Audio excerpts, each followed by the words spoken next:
welcome to the Western Region Footy League Icon Series. In this episode, something a little different. We're going to have a look at a family of footballing people from the western suburbs, and that family is the Langlands. And with me to talk about their contribution to football in the western suburbs is Will, Kev. Tom, Kev. and Gavin. Kev. Or as they're probably better known than most people in the western suburbs, Wilbur, Motor and Clubber. Sounds like a bikie group. How are you, boys? Very good. Very well. Very good. Start with you, Gav, and I guess the play, you were clearly the first of these three to play. Your roots back at the Spotswood Footy Club. How did that all start for you? How did the Langlands name get involved with the Spotswood Football Club? I live just up the road in the Avenue. Yeah. I was born up there, and when I was about 10, I was allowed to cross Williamstown Road and down to the footy ground. Right. And you've been there ever since? Ever since. It's a long time. What is it about the Spotswood Footy Club that's kept you there? Oh, back in the my early days, there was people, the Cooches. It's like a small community. Yep. There was Billy Cooch, the Tandys. They were great people, and they just looked after everyone at the club. They were great.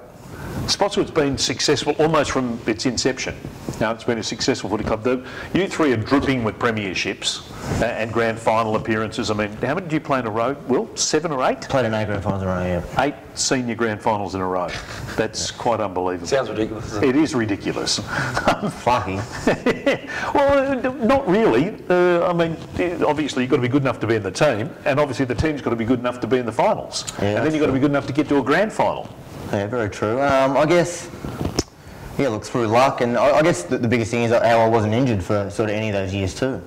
But, I mean, there was a few years where, probably most years, Kev, where I thought that, you know, I was sort of on the outer, so I always had to train hard, always went to training, and I think that probably held me in good stead, where you probably think you're not quite there. There's probably only, I reckon, maybe 2 finals campaigns of spitballing where I thought I was a shoo-in, and the rest of them I thought, perhaps I might not have got a game, so, you know, I was sort of pretty lucky. It was an unbelievable run for the club, wasn't it? I mean, it wasn't just one coach, it was a couple of coaches. There wasn't a massive turnover of players, but there were players coming in and out of that sort of squad of blokes. Players come and went, you know, whether you're winning or losing, you always lose. It sort of seemed like we always lost probably 4 or 5 players. Yep.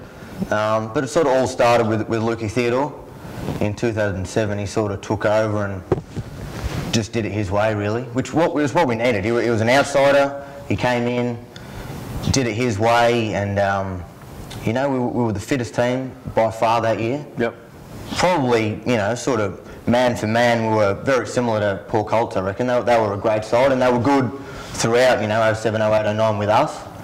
But yeah, that year definitely that started it all had a lot to do with Luke Theodore, and yeah, we were really fit. Yeah. Yeah.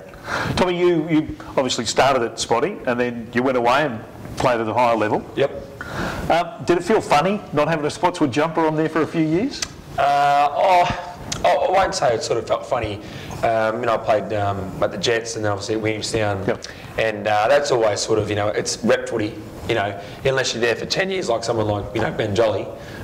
When you're ingrained in the club, you're there, you're a custodian for a little bit, but it's always rep footy because you want to get picked and all this sort of stuff, and you have the full buy-in, and it's like a sort of second job in a way. Yeah. And you know, I had every intentions of coming back to Spotty when I thought my time was up. So Tony Walsh would always keep in contact, and I don't reckon Dad or Will ever said, you know, when you're coming back. He would always ring me at the end of the year, what are you going to do? Oh no, 1 more year here or whatever. Yep. And then he goes, what do you reckon? I said, yeah, it's good, get the contracts going. Yep. And so that was to play 2011. I would imagine other clubs would have had a crack at you to try and get you away from going back to suburban footy. Yeah, absolutely. But it wasn't. I had a year up at the Raiders with Adam Cook, Scotty Meyer, and Nick Georgiades went up there. And to be honest with you, I thought, I'll get $1,000 a game up here or whatever it was at the time. That was sort of the start when the money came, and I was never going to take money off Spotty. Just you know, I haven't done it since. Just wasn't something that I wanted to do ever. So I thought I'll go up there, I'll see what it's like at the Raiders in a different sort of country comp, knowing that when I come back to Spotty, what's where I'm going to stay. And look, we had a good year up there. They hadn't played finals for like 6 years, I think. We played 2 finals, but the travel, that sort of stuff, wasn't really. I didn't love it. Yeah. And then it was just, you know, I said, you know what, I want to play at Spotty again. So it was a very easy decision to come back. Yeah. And yeah, like you said, you get approached by clubs, and even when I was playing at Spotty to leave, and it's just, I appreciate that, but it's not for all the money in the world. Yeah, it's where you've destined to be, where you should be. That's right. Kevin, I want to talk to you about that unbelievable period you had as an under-18 coach. And it set up that dynasty that Will played in, of that 7 or 8 years of grand final appearances. You had 5 in a row. Yep. Some of the boys that came out of that, I mean, Basher Hooley's obviously the most notable name out of that, but that little farm you had going there at the bottom of the avenue of these 16, 17 and 18-year-olds was unbelievable. I was very fortunate too, because Altona, they didn't have enough players there one year, and I'm trying to... I think they might have went down to Division 2 in the seniors, so a lot of the good under-18 kids came to Spotty, I think. So that might have been the case, yeah. Right. So a dozen of the good Altona boys came across to us. Yeah, Stephen Kennedy would have been one of those, I think. No. Stephen Pewers, the Kane Mackenzies, and Stephen the Pure, Dale Kane Barretts Mackenzie, and all that came across. So there was a good group that came across as well. Yeah. But that sort of set Spotty up for an unbelievable success that Will was part of, obviously. What was it about the footy club at that stage that, everything seemed to be working really well for the football club? Yeah, everything fell into place. When I say I was really lucky, because those Altona people that came across and the Spotty people that were there just all got on so well. It was really good. Being a coach, I didn't have any trouble getting any helpers. It was just they were putting their hands up. Did you feel when that started in 2001? I think was the first one. Did you feel that you're going to have a dynasty, or did you? Oh yeah, for sure. Yeah, because even the couple of under-16 sides before that, which Tommy's, I think we had Bones McGee in 2000, the under-16. We were a pretty handy side in the under-16. So I got those boys. Like I had that 2 years of Altona group that came across with the Spotty boys that I had, and then I had the good under-16 boys from Spotty that came through again. How would you compare to Bones McGee? Well, how would that have been? It would have been a relief to get someone who wasn't about to club you to death, I would have thought. Yeah, they were a good mix for each other, I think. Sort of, they were. Yep. Bones, Dad had settled Bones down a few times. I remember, well, I probably shouldn't say this, but there was almost going to be an incident where Bones wanted more beers, and to sort of squash everything, Dad's like, "Yep, I'll get some more beers. We'll get some more beers down. I'll get some slabs." So Dad, just smoothed it all over. How to placate the McGee monster. That's right, exactly. Yep. Some of those blokes that you played with in that and you were part of one of those, couple of those under-18 sides that played in those grand finals. There were some terrific players that came through that system. Yeah, there really was. Yeah. I mean, you're starting with the Kane Mackenzies, the Urchies, all those Stephen Pewers, all those Altona kids were really good. But I think we sort of had a few guys who only played for a couple of years, like like the Benny Holdens who came down from Queensland. And we were just really strong all over the ground, and sort of that's why we were. I think under 16s, I think we won by 99 points when everyone wrote us off for some reason, and then we were winning those grand finals by 60, 70 points, I think. I think Dad still never gave those poor guys on the bench a run. They only got 5 minutes because he thought we were going to collapse, and in the last 5 minutes. But those poor guys, if you were, I think it was 7 on the bench back then, you didn't get a run basically. If you started on the bench, you were lucky to get a go really, which was unfortunate, but very hard with 7, Kevin. Yeah, I can imagine. But the Langlands name at Spotswood, it does mean a lot. Does it mean a lot to you as a family to have that association with that football club? Yeah, for sure. Yeah, very proud, Kev. Yeah. You've gone on to coach the senior team. Yeah, I think and Dad will agree with you that we'd be silly to think that we are who we are because of the people that we've met through football, and in particular the people that we know and met through Spotswood Football Club. We are who we are because of that as well. So this goes hand in hand. Look after the club, look after the people of the club, and they'll in turn look after you. Yeah. I think we've had some really great success. We've been lucky in that sense, and there's not one regret ever that I can have at the Spotty Footy Club for sure. Yeah. A lot of people talk about family clubs, but the Murphys, the Langlands, the Fogartys, you can name probably 10 or 12 families. Yeah. It has been sort of set up like that, hasn't it? Like you mentioned, like a little village. Yeah. Yeah. Did it feel like that to you? It did really. I think probably the most unfortunate thing is when you had, like you said, all those family names, like how it would have been nice to play with all those family names because there would have been a real opportunity. Like the Fogartys, the Langlands, the McGees. There's probably a couple more. The Bonds. Yeah, I mean, but we never. It just doesn't happen like that. I mean, That would have been scary, actually. You go, you know, you sort of go through it all at different times, and you know, players are playing better and they're up at higher levels, but you never. Just would have been so nice to have all those guys playing in one side, but it sort of never works out that way. But How was it for you two? Was it important for you to come back and play with Will at that level? Oh, yeah, for sure. Yeah, absolutely. I think Will was always 2 years above me, so we think we play under 10s or whatever. Is he older than you? Only 2 years. 15 months. Well, I thought we were going to miss each other, to be honest, because we never. Because when I left under 10s, Will would leave to go to the 14s. So we never ever played together apart from under 10s. And then I left the Jets, so we never really played together. I thought I missed the boat, actually. I thought I perhaps should have stayed. I mean, I went to Williamstown in 2003, could barely get a game, played a couple of games, and obviously came back to Spotty. But after Tom had stayed at Williamstown for probably 5 years, I thought maybe I should have stayed and hung on because could have played, 4 or 5 games a year, and that would have been enough. We would have got to play with each other. Yeah. And obviously when he went to Wodonga, I thought, I wasn't getting any younger, but I was probably only still 26, 27 maybe, and thought that probably we'd miss the boat. But obviously, sort of when he came back, it was perfect timing. It was, we lost in the 2010 and played with each other in the 2011, and it was pretty special. Probably just as special as 2007 for me. I think 2007, obviously we had a good run there, but to play with Tommy in the 2011 was pretty special. Yeah. Is that? I mean, you played in a couple, I think, of Willie, didn't you? Yeah, a couple of reserves flags. I believe we actually had the 2008 reserves reunion yesterday. Which was awesome watching Ben Jolly break the games record at Williamstown as well.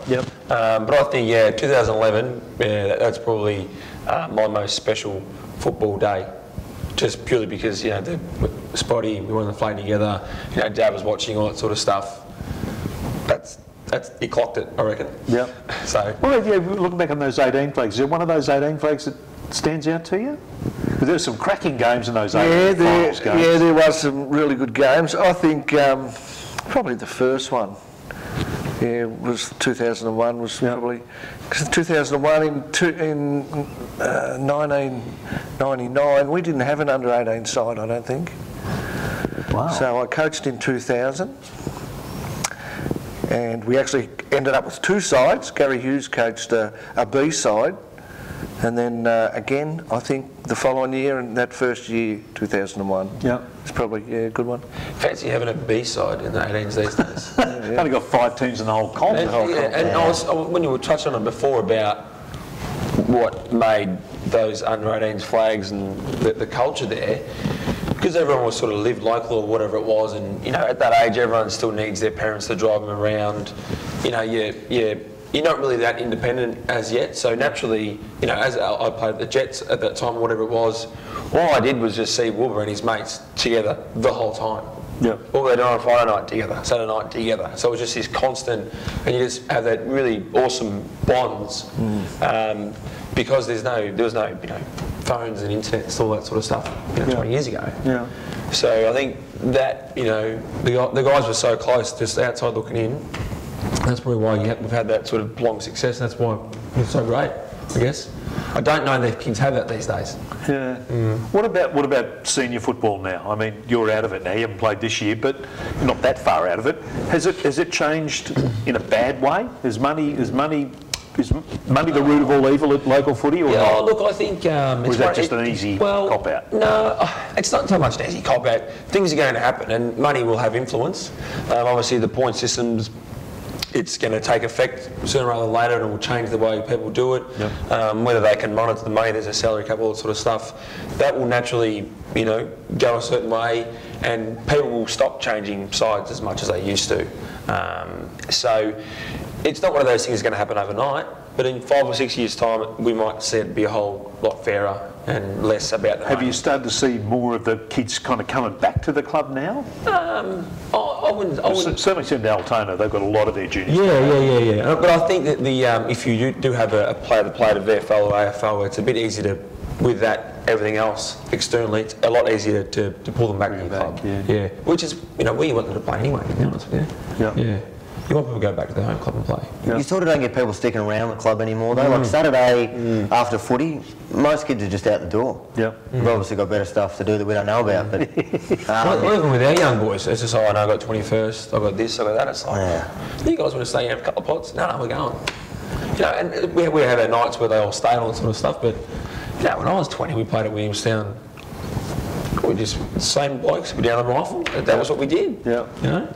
But when I first started in 2003 in the seniors, on a Thursday night you'd drink after training. And then, you know, that sort of got phased out after 4 or 5 years, and now it's Powerades, isn't it? Powerades, or there wouldn't be many guys. You wouldn't have a beer on a Thursday night. And I don't think Ace wouldn't permit it, I don't think. I don't know, I might get away with it. Yeah. But Clubber, for you, there was a keg on a Sunday morning. For sure. Yeah, for sure. It is a different world, and we all appreciate that. For sure. You're still happy to walk back into the footy club, and it still feels like that to you, or not? Yeah, it does. Yeah, good. Yeah, those old memories and those, it still feels like that for me.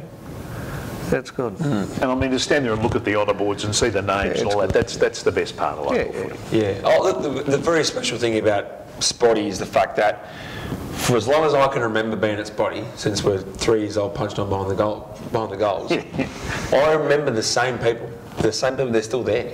Yeah. It's like, it's their club. They haven't played footy for 40 years, but you know, I play and I give them the opportunity. Hopefully, we win some games or that sort of stuff, and they watch or whatever. But I look at them. It's like it's their club.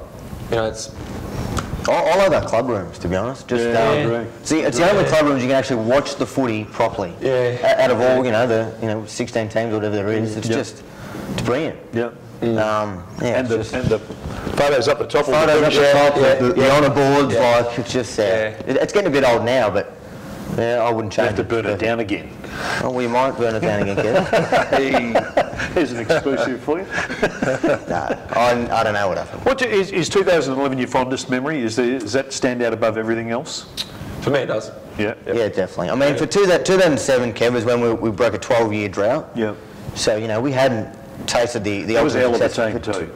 It was. It really was. was. Yeah, we had a good run there for 3 years, but Paul Colt's are really good too. Yes. They were really good on paper.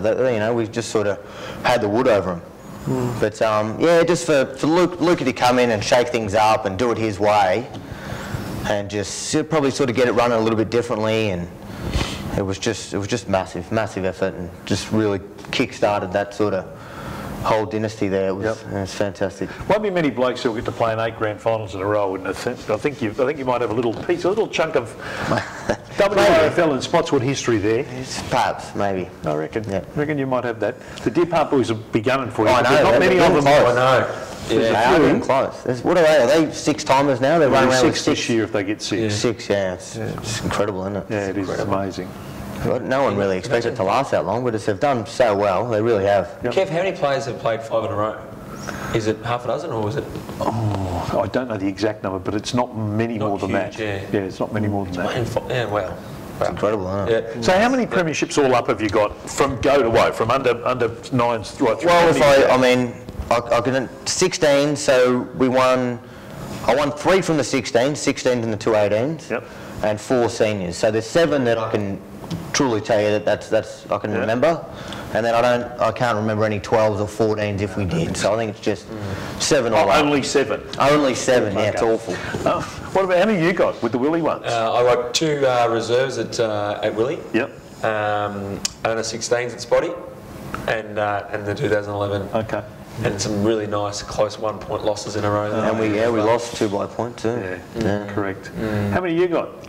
2 seniors, 1 reserve, and 1 under 15. And as a coach, the 3? 4. 4 as 18. Assistant coach in 2007 in the seniors. Yep. That's pretty good. I'm pretty happy with that. Take that. It's pretty good. Yeah. Dripping with premierships. How big's the trophy cabinet at home in the Langlands? I'll tell you what's funny, Kev. I don't reckon you ever see a trophy at our joint. There's nothing. There's no memorabilia. Don't know where they go. There's a black hole somewhere, isn't there, with all the Langlands trophies? I shouldn't say this. I don't even know where my premiership medals are.